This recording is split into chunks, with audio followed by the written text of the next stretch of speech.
Hi friends, I'm Anjaneyulu. Welcome back to Telugu tech zone by Anji channel.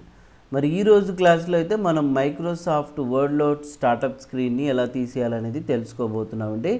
చాలామంది MS word 2007 వాడుతుంటారు, వాళ్ళకైతే ఇబ్బంది ఉండదు. 2007 కాకుండా ఏ వర్షన్ యూజ్ చేసినా కూడా ఎప్పుడైతే ఎంఎస్ వర్డ్ ఓపెన్ చేస్తామో ఇలాగా స్టార్టప్ స్క్రీన్ అయితే ఓపెన్ అవుతుంది కదా. అంటే ఇక్కడ మనకు డాక్యుమెంట్ కావాలంటే మనం ఇక్కడ బ్లాంక్ డాక్యుమెంట్ మీద క్లిక్ చేస్తే అప్పుడు మనకు ఇలాగ డాక్యుమెంట్ వ్యూ అనేది కనిపిస్తుంది కదా.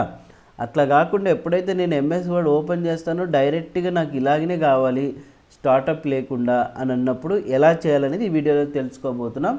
మీరైతే ఈ వీడియోని చివరి వరకు చూడండి, స్కిప్ చేయకుండా. సబ్స్క్రైబ్ చేసుకునే వాళ్ళు వెంటనే సబ్స్క్రైబ్ చేసుకోండి. చూడండి, ముందుగా అయితే స్టెప్స్ అయితే ఫాలో అవ్వండి. ఫైల్లోకి వెళ్ళిన తర్వాత ఇక్కడ కింద బాటంలో ఆప్షన్స్ ఉంటుంది చూడండి, ఆప్షన్స్ మీద క్లిక్ చేయండి. ఇక్కడ వర్డ్ ఆప్షన్స్కి సంబంధించినటువంటి విండో ఓపెన్ అయింది. ఇందులో జనరల్ ట్యాబ్ సెలెక్ట్ చేసుకోగానే మీరు ఇక్కడ కింద బాటంకి వస్తే చూడండి ఒక ఆప్షన్ అయితే కనిపిస్తుంది మనకు, స్టార్టప్ ఆప్షన్ కింద show the start screen when the application starts అని చూడండి.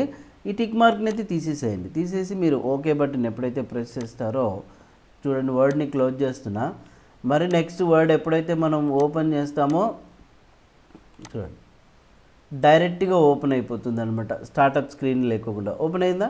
అంతే సింపుల్గా మీరు కూడా అయితే ఒకసారి ట్రై చేయండి. మరి నార్మల్గా రావాలంటే వర్డ్ ఆప్షన్స్ సేమ్ జనరల్లోకి వెళ్ళి కింద బాటంలో టిక్ మార్క్ పెట్టేసుకోండి, అయిపోతుంది. అంతే సింపుల్ అండి.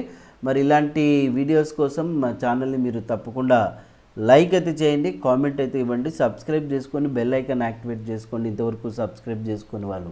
Thank you.